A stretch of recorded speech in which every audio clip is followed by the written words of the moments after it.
మన దేవుడు మనలను ప్రేమించాడు. యేసయ్య ప్రేమించినంతగా ఎవడూ లోకంలో మనలను ప్రేమించలేదు. ప్రేమ అనేది నిర్వచించడానికి అధికారం ఉన్నవాడు యేసుదేవుడే. ఎవడికి ఇక ఈ ప్రేమను గూర్చి చెప్పడానికి అధికారం లేదు. ఎందుకంటే ఇట్స్ ఎ యునిక్ లవ్. అది ఎవడికి లేని ప్రేమ. ఏంటి యేసు ప్రేమ? యేసు నిన్ను ప్రేమించాడు అంటే అర్థం ఏంటి? భార్యనిచ్చాడు, బిడ్డలనిచ్చాడు, ఆస్తి ఇచ్చాడు, అంతస్తు ఇచ్చాడు, బంగ్లా ఇచ్చాడు, పొలాలు ఇచ్చాడు, పిల్లలు చదివారు, యోగ్యమైన ఇవన్నీ ఉన్నాయి అనుకుంటే అది కాదు. అది లోకపు ప్రేమ. అది లోకం ఇచ్చిన ప్రేమ. నిజమైన ప్రేమ యేసు ప్రేమ. ఆ ప్రేమ ప్రాణం ఇచ్చిన ప్రేమ. ప్రాణం తీసిన ప్రేమ అందరిది. గొప్పోళ్ళని వాళ్ళందరిది ప్రాణాలు తీసిన ప్రేమ. అయితే యేసు ప్రేమ ప్రాణమిచ్చిన ప్రేమ. ఆ ప్రేమకు ఈ ప్రేమకు ఎంతో వ్యత్యాసం ఉన్నది. మిత్రులారా గమనించండి, మనము దేవుని సన్నిధిలో ఉన్నాం, దేవుని మాటలు వింటున్నాం. ఆయన ప్రేమను అర్థం చేసుకోవాలి. ఈ రాత్రి ఆ దేవుడు నిన్ను కూడా ప్రేమించాడు, నన్ను కూడా ప్రేమించాడు. ఆయన ప్రేమను బట్టి మాత్రమే మనం ఇక్కడ చేరగలిగాం, ఈ మాటలు వినగలుగుతున్నాం. దేవుని వాక్యానికి వెళ్దాం. పరిశుద్ధ లేఖనంలో మొదటి సమూయేలు గ్రంథం 18వ అధ్యాయం మొదటి 4 వచనాలు చదువుకుందాం. 18వ అధ్యాయం మొదటి సమూయేలు 1 నుంచి 4 దాకా చదువుదాం. దావీదు సౌలుతో మాట్లాడ చాలించినప్పుడు యోనాతాను హృదయము దావీదు హృదయముతో కలిసిపోయెను. యోనాతాను దావీదును తనకు ప్రాణ స్నేహితునిగా భావించుకుని అతని ప్రేమించెను. ఆ దినమున అతని తండ్రి ఇంటికి తిరిగి అతని వెళ్ళనీయక సౌలు అతన్ని చేర్చుకొనెను. దావీదు తనకు ప్రాణ స్నేహితుడని భావించుకొని అతన్ని ప్రేమించుచు యోనాతాను అతనితో నిబంధన చేసుకునెను. మరియు యోనాతాను తన దుప్పటిని, తన కత్తిని, తన విల్లును, నడికట్టును తీసి దావీదునకిచ్చెను.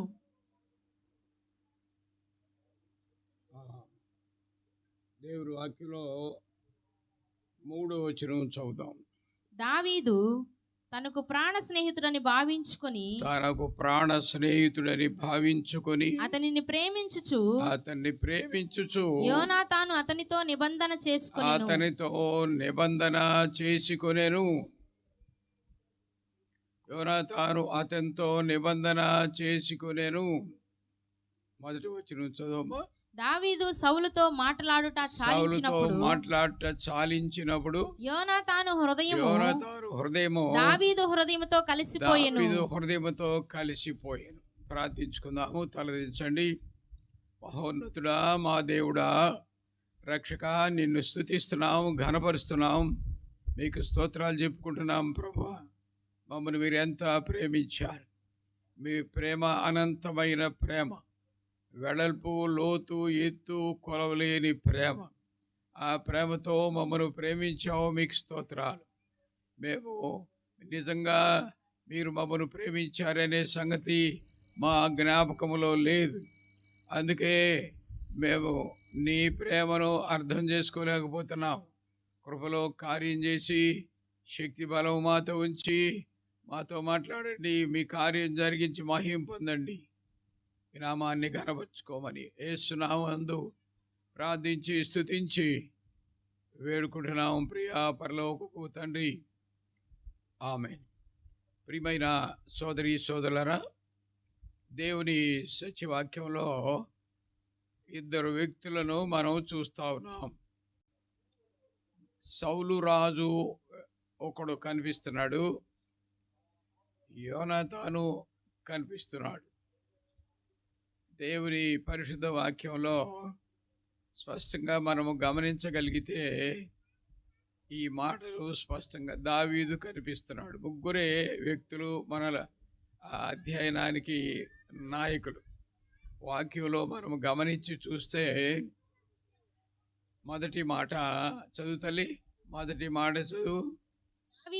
దావీదు సౌలుతో మాట్లాడట చాలించినప్పుడు యోనాతాను హృదయము దావీదు హృదయముతో కలిసిపోయెను. సౌలుతో మాట్లాడట చాలించినప్పుడు దావీదు హృదయము యోనాతాను హృదయముతో కలిసిపోయాను. ప్రియమైన దేవుని బిడ్డలారా, మనం అర్థం చేసుకోవాలి.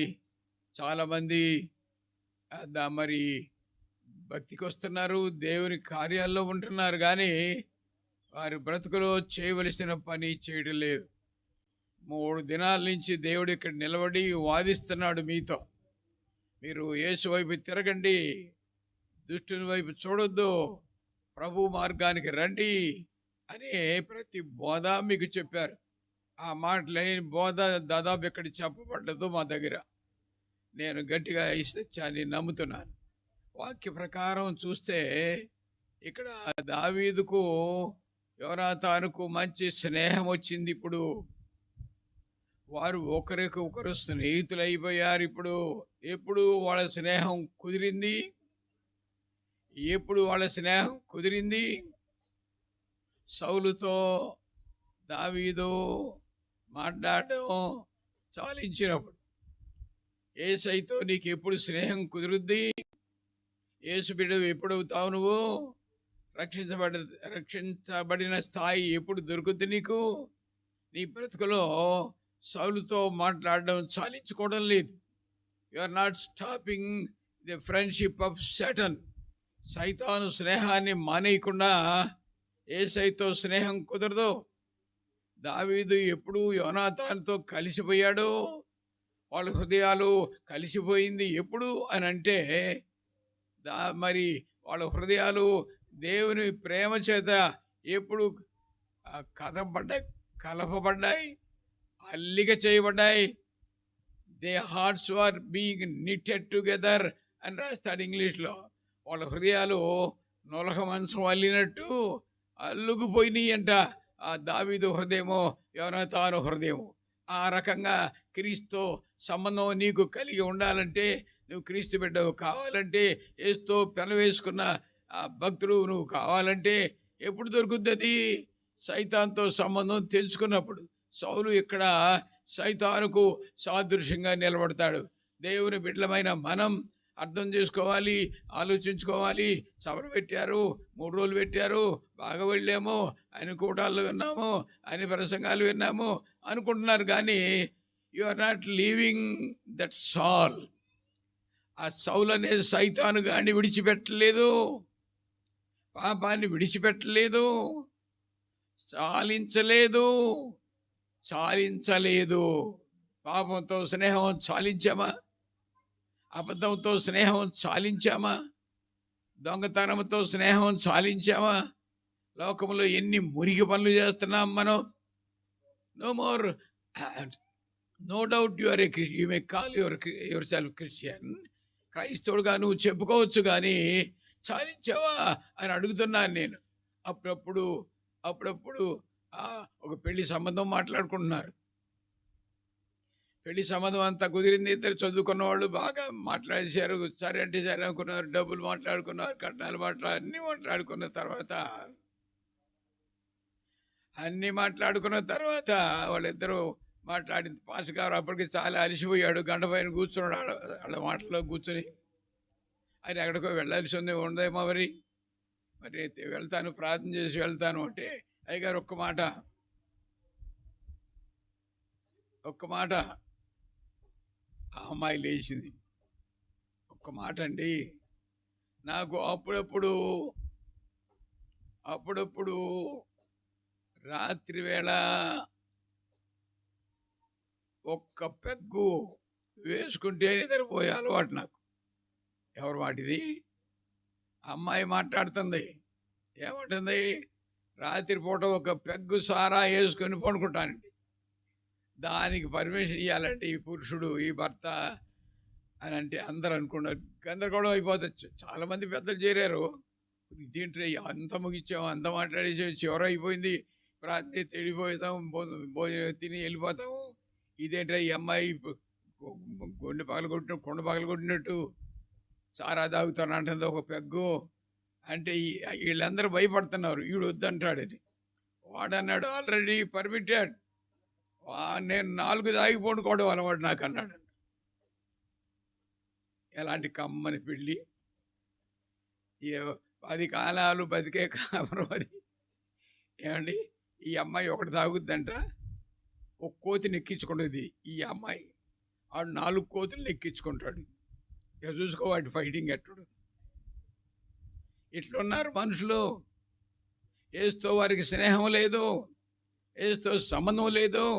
క్రైస్తవుని అంటాడు, బోధకుడిని అంటాడు, అది అంటాడు, ఇది అంటారు. కానీ కొంతమంది పాస్టర్లు కూడా దొంగ స్టార్ట్గా సారా దాగి వచ్చే రకాలు కనబడుతున్నారు కొంతమంది.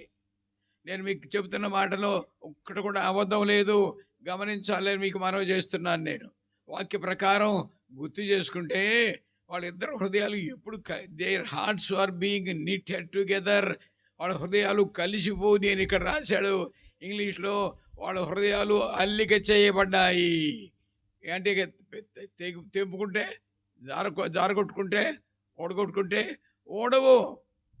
అంత గట్టి స్నేహము, ఏకత, ప్రేమ, సమాధానం వారి మధ్య కుదిరింది.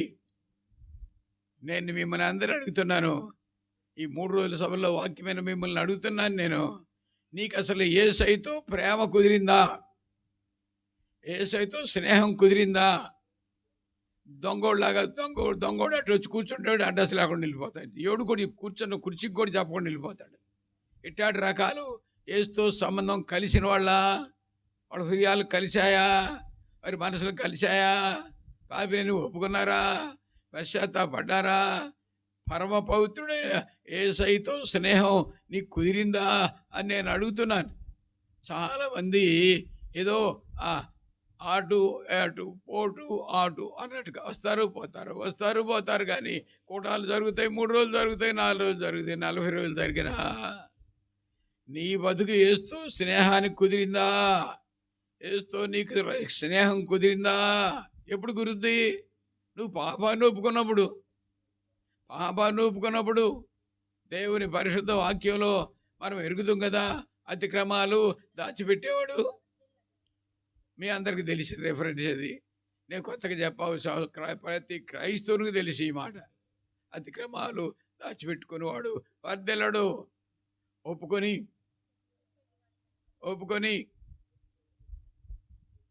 అది అక్కడే వదిలిపెట్టి కూడా అని చెల్లిపోవాలి. అది చెప్పింది ఆ మాట.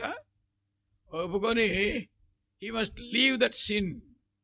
ఆ పాపాన్ని వాడు వదలాలి. నువ్వు వదలలేదు. ఆ పాత సౌలు, పాత పాపం, పాత దురలవాటు నేను పట్టుకుంటూనే ఉంది, నీ ఎంటాడుతూనే ఉంది. దొంగసాడిగా కైనీళ్ళు నవ్వులుతావు నువ్వు.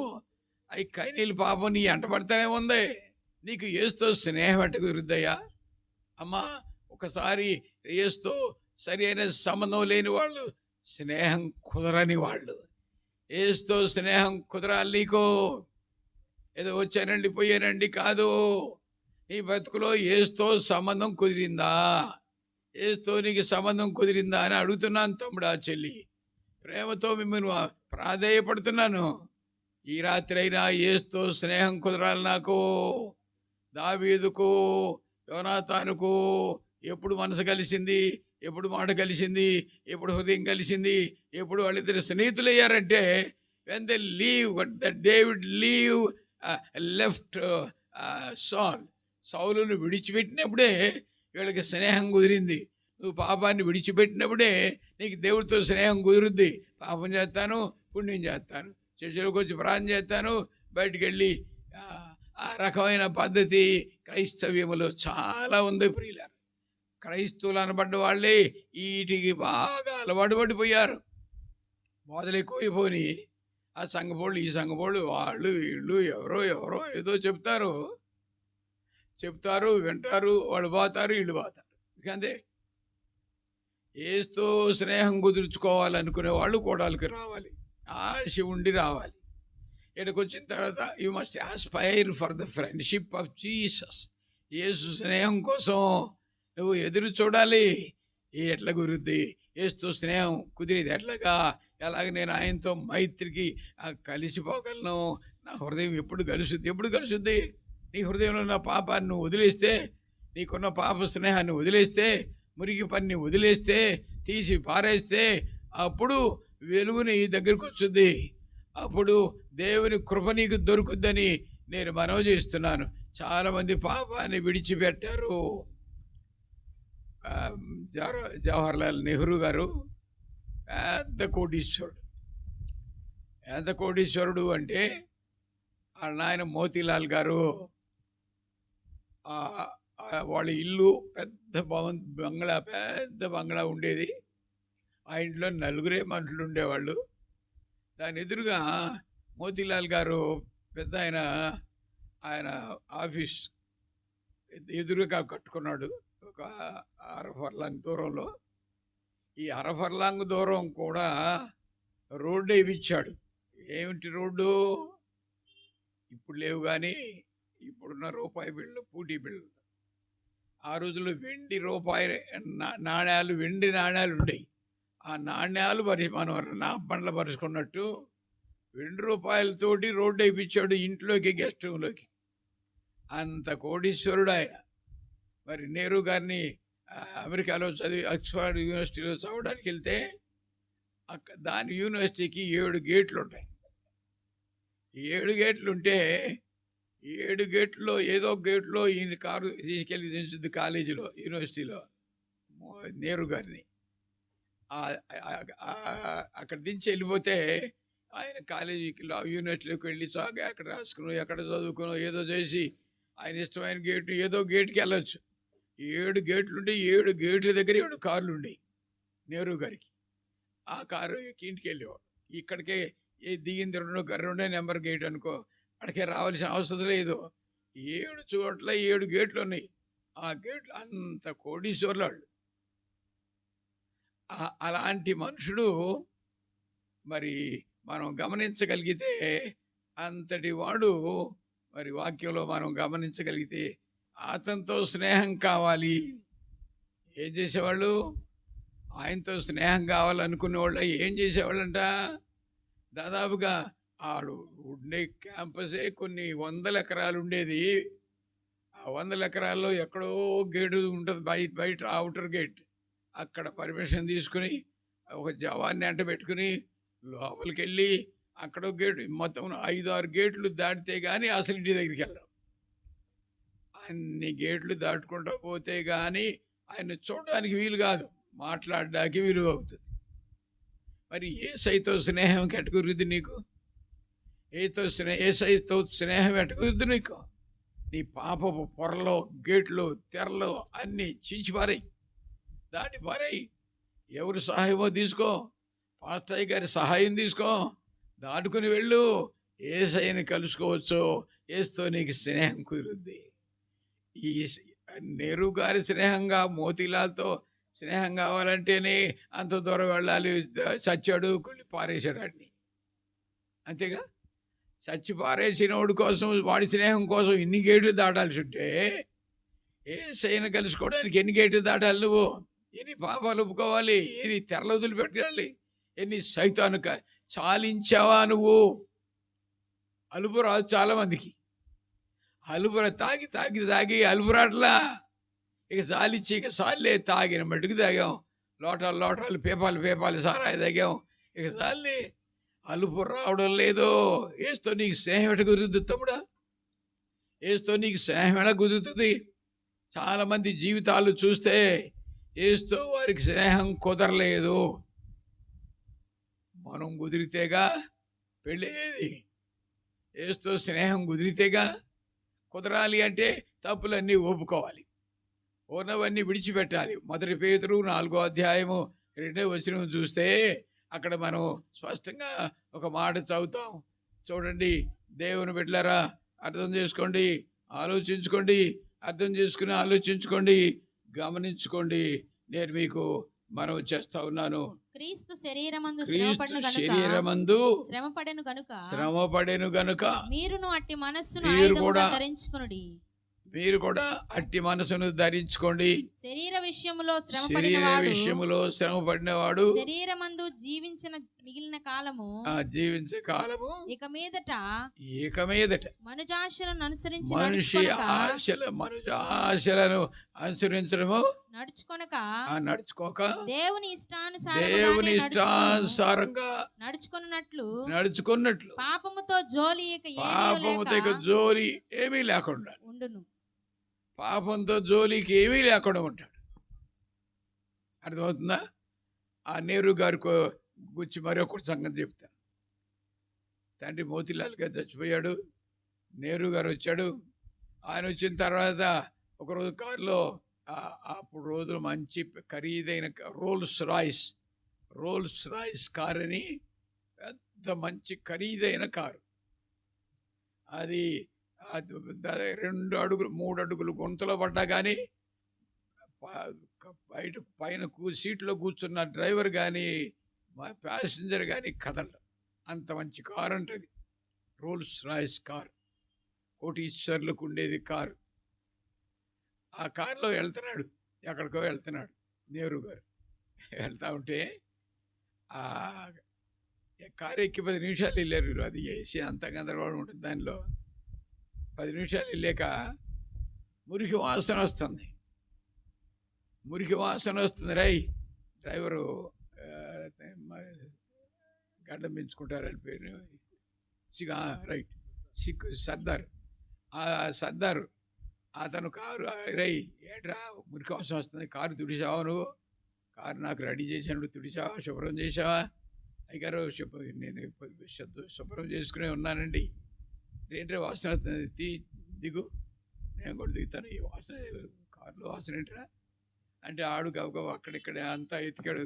కారు అంతా వెతికి ఏమీ లేదు. అయ్యగారు కారు అంతా వెతికేని ఏమి లేదు. ఏం లేదా, సరే పద వెళ్దామని కారు ఎక్కారు. మళ్ళీ కాసేపు కాదు దూరం వెళ్తే మళ్ళీ వాసన వస్తుంది. రై ఏంట్రా వాసన అవుతుంది, అయ్యగారు కారు అంతా దిగాము కదండి అంటే అప్పుడు ఈ నెహ్రూ గారికి గుర్తొచ్చిందండి. ఏమని, వీడు కాళ్ళకి వేసుకున్న సాక్స్ ఉతుక్కున్నాడా అని. రే ఈ కాళ్ళకి సాక్స్ ఉన్నాయి అంటరా అన్నాడు. ఉన్నాయి ధర అని చెప్పాడు. సాక్స్ తీసి పారాయి. సాక్స్ తీసేసి బుట్టు వేసుకుని వచ్చి ఎక్కువ కారు ఎక్కువ అన్నాడు. ఆడేం చేశాడు, గబగబ తీసి అది జేబులో పెట్టుకుని కారు నడుపుతున్నాడు. మళ్ళీ అదే వాసన. ఏంట్రా మళ్ళీ వస్తుంది వాసన, సాక్స్ కూడా తీసావు. అయ్యగారు సాక్స్ మళ్ళీ వెళ్ళి ఉతుక్కుందామని జేబులో పెట్టుకున్నాడండి. సాక్స్ ఎన్ని రోజులు వాడు మురికి చేసి ఉన్నాడు. సాక్స్కు ఉతుక్కోరు కొంతమంది, తొడుక్కోవడం లేకపోయాడు, మళ్ళీ తొడుక్కోవడం లేకపోయాడు, శుభ్రత లేదు. అలాంటివి చచ్చిన ఎలుక వాసన వస్తాయి. ఆ వాసన పోదు. ఎందుకో కాళ్ళకు ఉండేవాటిని తీసి ప్రమోషన్ ఇచ్చి జేబులో జేబులో పెట్టుకున్నాడు వాడు. వాసన ఎట్ట పోద్ది? ఆ వాసన పోవాలంటే ఏరై పనికి మాలినాడు అని కొట్టి అండి ఆ సాక్స్ తీసి దూరం పారేస్తే ఎక్కితే మామూలు. నువ్వు నెహ్రూ గారి డ్రైవర్ లాగా పాపాన్ని జేబులో పెట్టుకున్నావు, కాళ్ళకు వేసుకున్నావు. అక్కడ దాడు జీవితంలో పాపాన్ని విడిచిపెట్టితే నీకు స్నేహం గుర్తు చేస్తావు. పాపాన్ని విడిచిపెట్టినవాడా నువ్వు వేస్తావు, స్నేహంలో లేవు అనుకున్నావు. నువ్వు వెళ్ళే కదా, సభలకు వెళ్ళే కదా, కూటానికి వెళ్ళే కదా, వాక్యం విన్నా కదా, బాగానే ఉంది కదా, అట్లా అనుకుంటున్నావే కానీ you have not learned how to take away, how to leave that సౌలును విడిచిపెట్టడం నీకు తెలియలేదు. గబ్బును విడిచిపెట్టడం నీకు తెలియలేదు.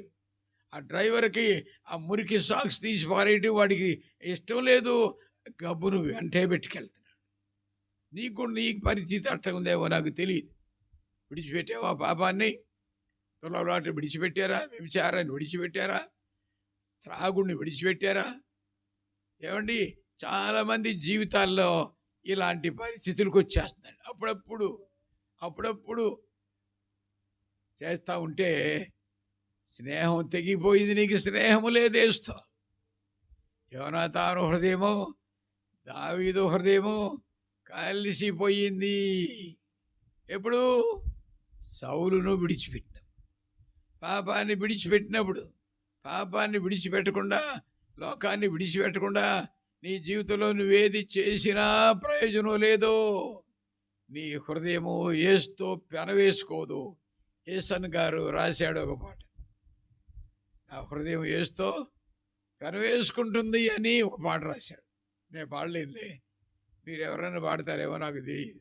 నేను అంటున్న మాట ఏంటంటే, నీ హృదయము యేసుతో పెనవేసుకుందా? అసలు కుదిరిందా నీకు? యేసుతో నీ స్నేహం కుదిరిందా అడుగుతున్నాను నేను. జవాబు చెప్పాలని మనవి చేస్తున్నాను. ఇంకా యేసుతో స్నేహం లేని వారు ఎవరన్నా ఇక్కడ ఉంటే, కొందరు నాకు అలాంటి స్నేహితులు ఉండొచ్చు. వారు ఉంటే ఈ రాత్రే తీర్మానించుకుని పాపాన్ని వదిలేయి. 3వ అధ్యాయం, గీతాల గ్రంథం 3వ అధ్యాయం మొదటి 4వ వచనం చదివితే అక్కడ స్పష్టంగా ఒక మాట. మొదటి నుంచి చదువుదాం, ఒకసారి చదవండి. రాత్రి వేళ పండుకొని నేను నా ప్రాణప్రియుని వెతికాను. వెతికినను అతడు నాకు కనబడక ఉండెను. నేను ఇప్పుడే లేస్తాను. పట్టణం వెంబడి పోయి వెతుకుతాను. సంత వీధుల్లోను రాజవీధులలోను తిరుగుతాను. నా ప్రాణప్రియుని వెతుకుతును అని నేను అనుకొంటిని. నేను వెదకినను అతడు కనబడలేదు. అతడు కనబడలేదు. పట్టణమందు సంచరించు కనబడే కావలివారు నాకు ఎదురుపడ్డారు. మీరు నా ప్రాణప్రియుని చూచితిరా? వారిని అడిగాను. నా ప్రాణప్రియుని మీరు చూశారా అని వారిని అడిగాను. నేను వారిని విడిచి అడిగితే వాళ్ళు, మేము చూడలేదా, మాకు తెలియదు మీ ప్రాణప్రియుడు అని చెప్పారు. వాళ్ళు కాపలా వాళ్లే కానీ ప్రాణప్రియుడితో వాళ్ళకి స్నేహం లేదు. వాళ్ళు మేము ఎరగము అన్నారు వాళ్ళు. అంటే ఏం చేసింది ఆ తల్లి? వారిని విడిచి కొంచెము దూరము పోగా, లిటిల్ బిట్ ఓవర్, కొంచెము దూరం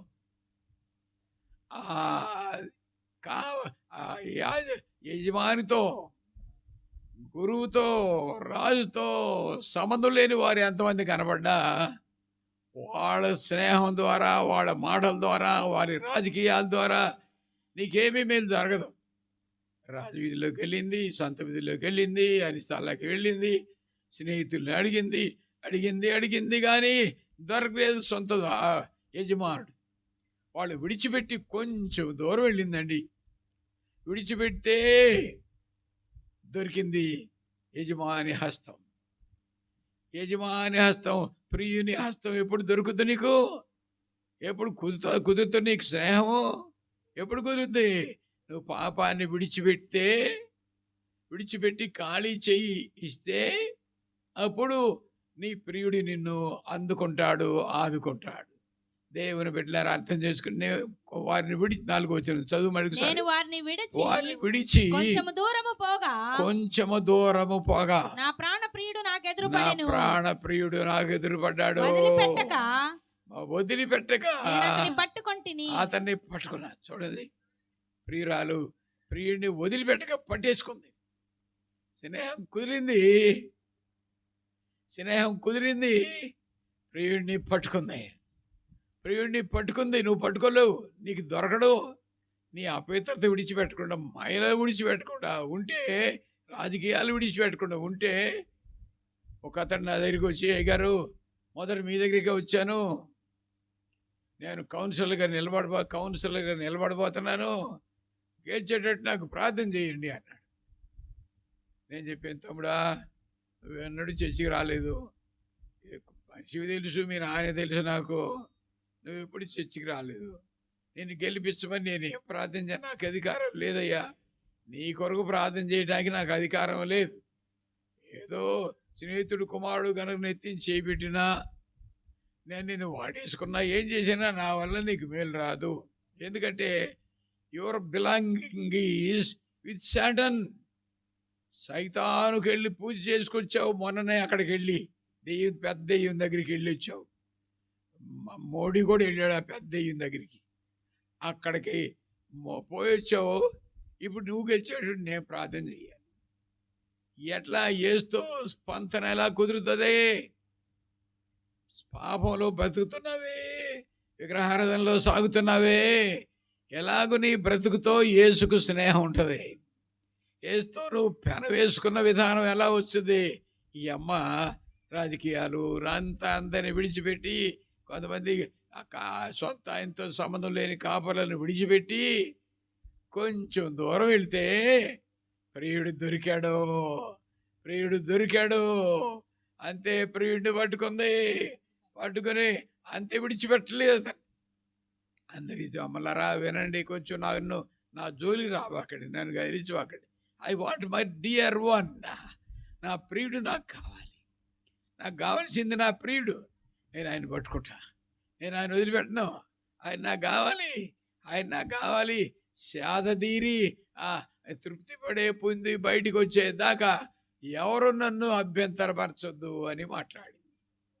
ప్రియా దేవుని బిడ్డ, నీకు యేసుతో స్నేహం కుదిరిందా? పాపాలన్నీ ఒప్పుకుంటే కుదురుద్ది. ఒప్పుకొని విడిచిపెడితే స్థిరపడతావు. ఇప్పుడు స్నేహం కుదిరింది యోనాతానుకు దావీదుకి. వింటారా? స్నేహం వాళ్ళిద్దరికి కుదిరింది. మొదటి చదివిన భాగంలో మనం చూస్తే 2-3వ వచనంలో చూస్తే దావీదు తనకు ప్రాణ స్నేహితులయ్యారు. ఏమయ్యారు? ప్రాణ స్నేహితులు.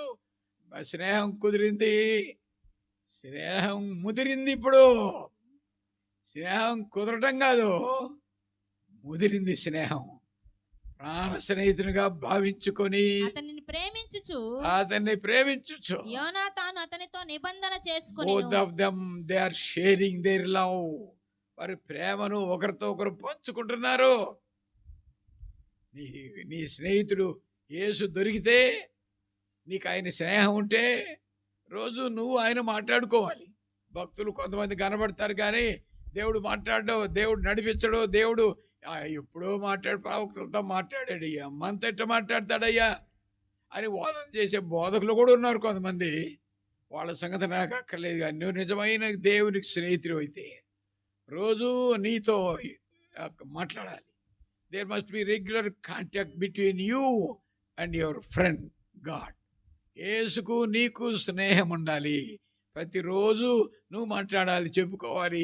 అక్కలు చెప్పుకోవచ్చు, అవసరాలు చెప్పుకోవచ్చు, బాధలు చెప్పుకోవచ్చు, బలహీనత చెప్పుకోవచ్చు. నువ్వు మాట్లాడతావు, ఆయన జవాబిస్తాడు. నేను ముడతానులే, నీకు ఆరోగ్యం వస్తుందిలే అని చెప్పవచ్చు. ఫలానా జరుగుద్ది, ఇస్తాను, నేను అల్లుడిని ఇస్తాను, మంచి అల్లుడిని ఇస్తాను, మంచి కోడల్ని ఇస్తాను, మంచిదే చేస్తానని ఆయన చెప్పచ్చు. నీకు తప్పు లేదు. అదే నిజమైన భక్తి, అదే నిజమైన స్నేహం. కుదిరింది స్నేహం, ముదిరింది స్నేహం. వాళ్ళ స్నేహం కుదరడం కాదు, ముదిరిపోయింది. ప్రాణ స్నేహితుడిగా చదువమ్మా, ప్రాణ స్నేహితుడిగా భావించుకొని అతన్ని ప్రేమించుచు యోనాతాను అతనితో నిబంధన చేసుకున్నాడు. యోనాతాను రాజకుమారుడు దావీదుతో he arrived at a covenant with David. దావీదు ఒక సైనికుడు లాంటి వాడే. దావీదుతో రాకుమారుడు సంధి చేసుకున్నాడు, నిబంధన చేసుకున్నాడు. నిబంధన కుదిరింది. అడిగి they have love covenant between them. వారి మధ్య ప్రేమ నిబంధన, తెగిపోయే నిబంధన కాదు, 4 రోజుల నుంచి వదిలిపెట్టే నిబంధన కాదు, 2 రోజులు చేసే స్నేహం కాదు క్రైస్తవ భక్తి అంటే. నిబంధన శాశ్వతగా, దే మేక్ ఇట్ పర్మనెంట్. అది శాశ్వతమైన నిబంధన. ప్రియులారా, దేవుని బిడ్డలారా, మీరు అర్థం చేసుకున్నారా? ఎలా ఉంది నీ స్నేహం? ఉండట్టు ఉందా? ఊడిపోయేటట్టుందా? జారిపోయేటట్టుందా? తెగిపోయేటట్టుందా? పల్టీ కొట్టావా? పాపం చేసావా? దుష్టకార్యం సాగించావా? ఒప్పుకో. ఈ రాత్రి పశ్చాత్తాపడు. ప్రభువా, నీతో నాకున్న స్నేహం చెడగొట్టుకున్నాను, తెంచేసుకున్నాను, బుద్ధి లేని పనులు చేశాను, తప్పు చేశాను, బొంకాను, అబద్ధమాడాను, మోసం చేశాను, క్షమించను అడిగితే నీతో మళ్ళీ ఆయనకి స్నేహం కుదిరింది. నిబంధన చేస్తాడు నీతో. He will arrive at a covenant with you. నీతో నిబంధన చేస్తాడు ఈ దేవుడు. గొప్ప దేవుడు అండి మన దేవుడు. దుర్మార్గుడైనా ఎంత పాపినైనా క్షమించి తిరిగి నిబంధన పోగొట్టుకున్న వారికి నిబంధన చేసే దేవుడు మన దేవుడు. నిబంధన పలకలు పగలగొట్టాడు మోషే కొండ దిగి వస్తూ. మీ అందరికీ తెలుసు, కొంతమందికి ఎక్కువ పాస్టర్లకు బాగా తెలుసు. వీళ్ళంతా ఆడుతా కూడతా తాగుతా గంతులేస్తా ఉన్నారు ఈ ప్రజలు. మోషగాడు ఏమేడు మాకు తెలియదు అన్నారు వాళ్ళు.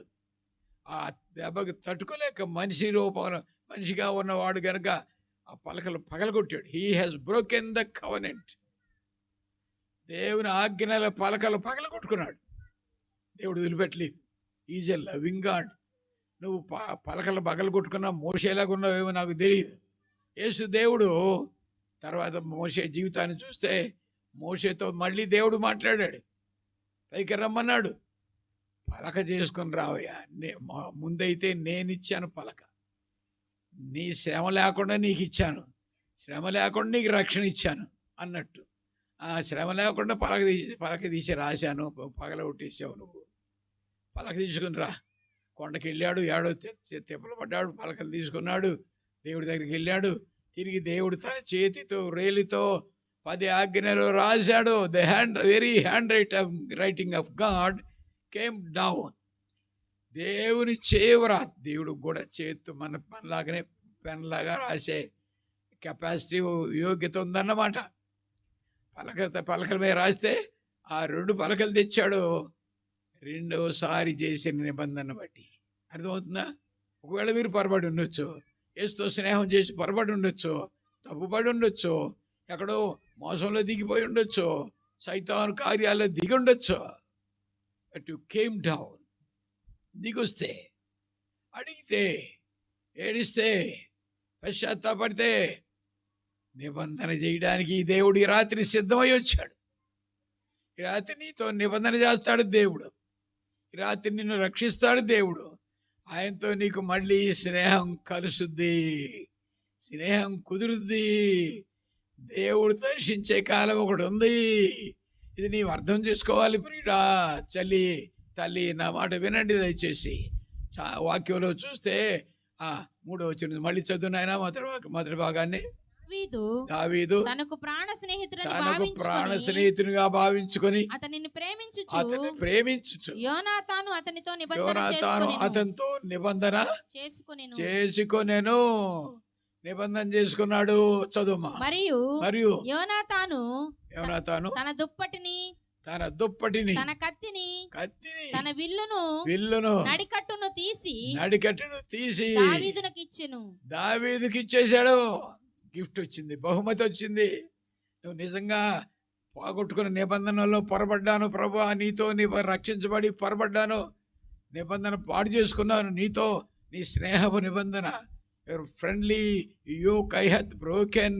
నీతో స్నేహపు కాడి ఉండేది నాకు, దాన్ని పడగొట్టుకున్నాను అయ్యా, క్షమించమని అడిగితే యేసు ప్రభు క్షమిస్తాడు. నీతో నిబంధన చేసుకున్న దేవుడు నిన్ను ప్రేమిస్తాడు.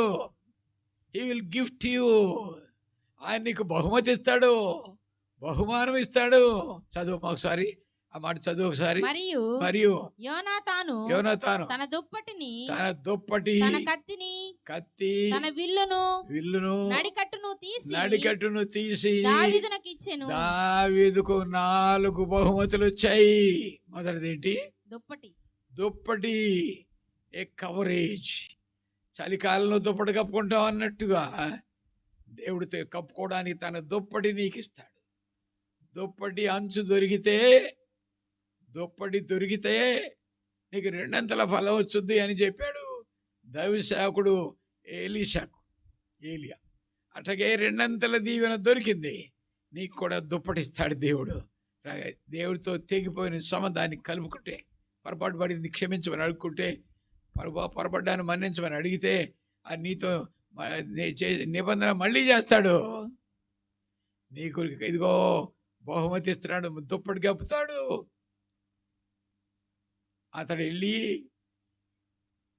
పొలం పంటలో ధాన్యం నూర్చే కళ్ళంలో పడుకున్నాడు బోయేసు.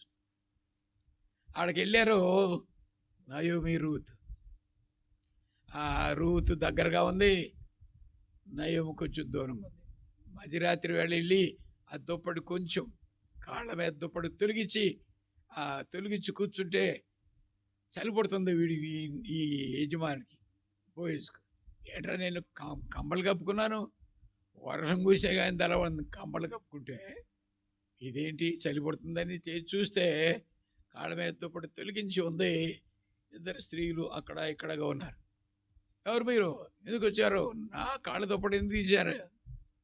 మేము అండలేని వాళ్ళమండి, ఆధార లేని వారమండి, మా మీద దుప్పటి కప్పండి అని అడిగితే ఆ కాళ్ళ దుప్పటి అంచు కప్పమని వారు అడిగితే తర్వాత రోజులు ఏమైంది, బోయస్తో వివాహం అయింది. దుప్పడంతా ఆమె కప్పుంది.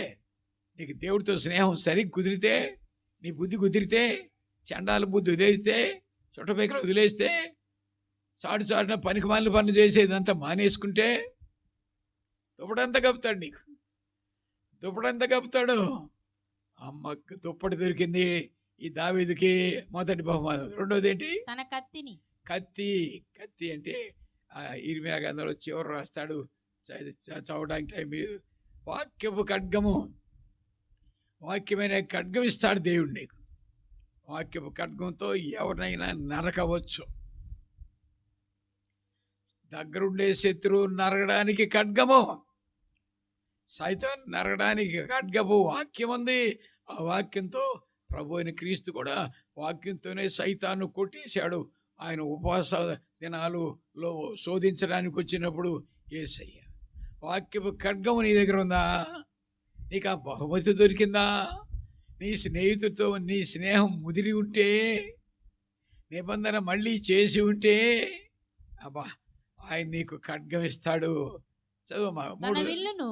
విల్లు ఖడ్గమేమో దగ్గరున్న శత్రువును కొట్టడానికి, విల్లేమో దూరానున్న శత్రువును కొట్టడానికి.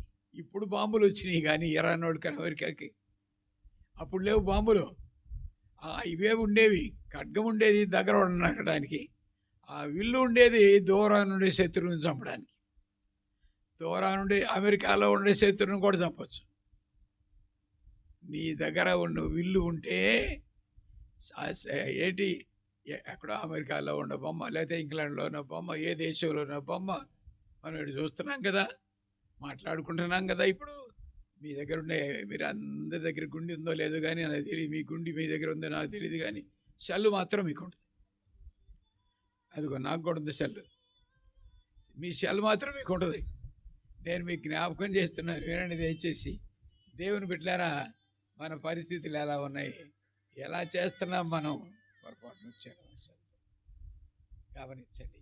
దేవుని బిడ్డలారా, అర్థం చేసుకోండి, అర్థం చేసుకుందాం. నీకు దేవుడు ఖచ్చితంగా విల్లు ఇస్తాడు. దూరానుండే శత్రువు, దూరానుండే సైతాన్ గాని చంపడానికి, నరకడానికి, కొట్టి దెబ్బకు షూట్ చేసి చంపడానికి. ఆ దోర్నాల ప్రాంతాల్లో ఇప్పుడు లేదు కానీ ఇంతకుముందు రోజుల్లో మేము దాదాపు 40 సంవత్సరాలు 30 సంవత్సరాల పైన చిలుకు కాలంలో దోర్నాల ప్రాంతంలో సాగుకి వెళ్ళాం. ఇప్పుడు మన బాబురావు గారు అక్కడే పెద్ద మందిరం ఉంది, మంచి సాగు ఉంది మనకు అక్కడ. కొత్త దినాలు ఈ అబ్బాయి అప్పుడు కుర్రోడు, మా ఎమ్మడి తిరుగుతూ ఉండేవాడు, మాకు అన్నీ సహాయం చేసేవాడు. ఆశగల బిడ్డ మొదటి నుంచి. సరే, అక్కడ అడవుల్లో కొంత కొండ జాతిలో ఉంటారు, వాళ్ళు బాణాలు పెట్టుకుంటారంటే దెబ్బకు చచ్చిపోతాడు మనిషి. విష బాణాలు ఇవి. అట్లాంటి బాణాలు మన రాష్ట్రం, మన జిల్లాలోనే ఉండేవి. మిత్రులారా గమనించండి, మీరు బాపట్లోళ్ళు కదా, మాది ప్రకాశం జిల్లా. గమనించండి మిత్రులారా, నేను మీకు జ్ఞాపకం చేస్తున్నది ఏంటంటే, నీకు విల్లు ఇస్తాడు. చదవమా. నడికట్టును తీసి దావీదునకు నడికట్టు ఇస్తాడు. ఎవరొస్తురా? తొట్టుపడుతున్నావా? యవనాస్తులతో కొట్టబడుతున్నావా? ఏంటంటే నాకు పెళ్లి చేయలేదు మా వాళ్ళు అని చెప్పి వాడు కొంతమంది, పెళ్లి చేయండి అని అడిగేవాడు కొంతమంది, రకరకాల వాళ్ళు కొంతమంది ఉన్నారు. అసలు తట్టుకోలేకపోతున్నాండి, వాంఛతో, కామపు వాంఛతో ఉండలేకపోతున్నాడు, అందుకనే పొరుగుంటే జ్వరపడుతున్నానండి అని చెప్పేవాళ్ళు కూడా కొంతమంది కనపడతారు. నీ దేవుడు నీ నడువును బిగిస్తాడు, నడికట్టు ఇస్తాడు. You can with stand the temptation. శోధన నీవు జయించగలుగుతావు. శోధన జయించగలిగే నడికట్టు ఇస్తాడు నీకు. అబ్బా, 4 బహుమతులు దావీదుకు వచ్చాయండి. ఇక దావీదు ముందు ఎవడు గెలుస్తాడు? దావీదు ముందు ఎవడు గెలుస్తాడండి? తమ్ముడా, చెల్లి, నేను ముగిస్తాను, అర్థం చేసుకో. ఇప్పుడే నువ్వు ఒక ప్రయోజకుడు కావాలనుకుంటే ఫిలోమోను పత్రిక 1వ అధ్యాయం 11వ వచనం చూద్దాం. 1వ అధ్యాయం 11వ వచనం చూద్దాం. సోదరి సోదరులారా, నీ బ్రతుకులో ఏసుతో స్నేహం కుదిరిందా? ఏసుతో స్నేహం కుదిరిందా? ఏసుతో స్నేహం ముదిరిందా? నిబంధన దొరికిందా? నిబంధన పోగొట్టుకున్న నిబంధన దొరికిందా? You will be gifted. బహుమానాలు ఇస్తాడు దేవుడు. నీకు దీవెనిచ్చి పంపుతాడు దేవుడు.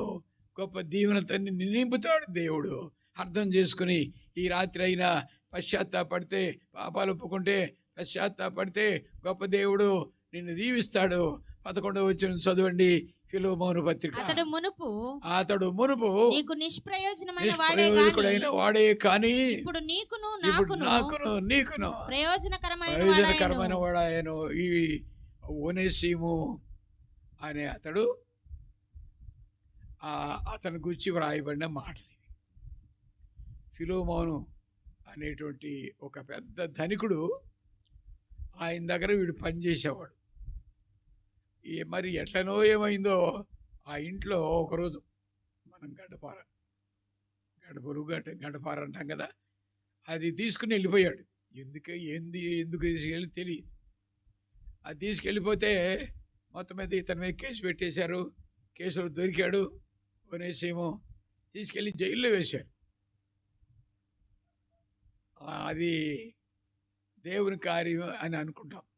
ఎందుకంటే ఆ జైల్లో సరిగ్గా పౌలు గారు ఏ సెల్లో ఉన్నాడు, ఏ గదిలో ఉన్నాడు, 4-3 కలిసి ఒక గదిలో ఉంచుతారు ఆ రోజుల్లో. మరి ఆయన భక్తుడని, నేరం లేనివాడని తెలిసి ఒక మంచి గది పెట్టారు. దానిలో ఈ కుర్రను కూడా పెట్టారు. వీడు ఆడికి వెళ్ళి పౌలు గారిని చూసి, ఆయన నేరస్తుడే, ఈడు నేరస్తుడే. పౌలు గారిని చూసి వాక్యం విని, బాబు అని వాక్యం చెబితే పౌలు గారు రక్షించబడ్డాడు. జైల్లో ఏడిచాడు, కాళ్ళు పట్టుకున్నాడు. అయ్యా, దొంగనని నేను ఇటు చేశానండి. ఒప్పించి ఒప్పుకోవడానికి అన్ని ఏర్పాటు చేసుకుని సిద్ధమై క్షమాపణ కోరాడు. వెళ్ళు, ఫిలోమోను దగ్గరికి వెళ్ళు, ఏ యజమాని మోసం చేసేవాడి దగ్గరికి వెళ్ళు. అయ్యా, నేను దొంగనండి, మీ ఇంట్లో మీరు నమ్మకంగా చూశాను, నేను దొంగతనం చేశానండి, పొరపాటు పడ్డానండి, క్షమాపణ అడిగితే ఆ తర్వాత అప్పుడు జైల్లోకి వస్తే, పౌరు జైల్లో ఇప్పుడు ఎట్లున్నారు, ఇప్పుడు ఆత్మీయ దొంగోడు ఆగిరాడు, ఆత్మీయ కుమారుడు అయిపోయాడు. ఈ పౌలు గారు ఉత్తర్వు రాసిస్తున్నాడు ఫిలోమోనుకి. తీసుకెళ్ళి ఫిలోమోనుకి ఇచ్చే ఈ లెటర్ అని లెటర్ రాసిచ్చాడు. ఏమన్నాడు 11వ వచనంలో, అతడు మునుపు నీకు నిష్ప్రయోజకుడే గాని ఇప్పుడు నీకును నాకును ప్రయోజనకరమైన వాడాయే. చూడండి ప్రియులారా, అందుకోసమే నా దగ్గరికి జైల్లోకి వచ్చాడు అనే మాటను పౌలు గారు అక్కడ రాశాడు.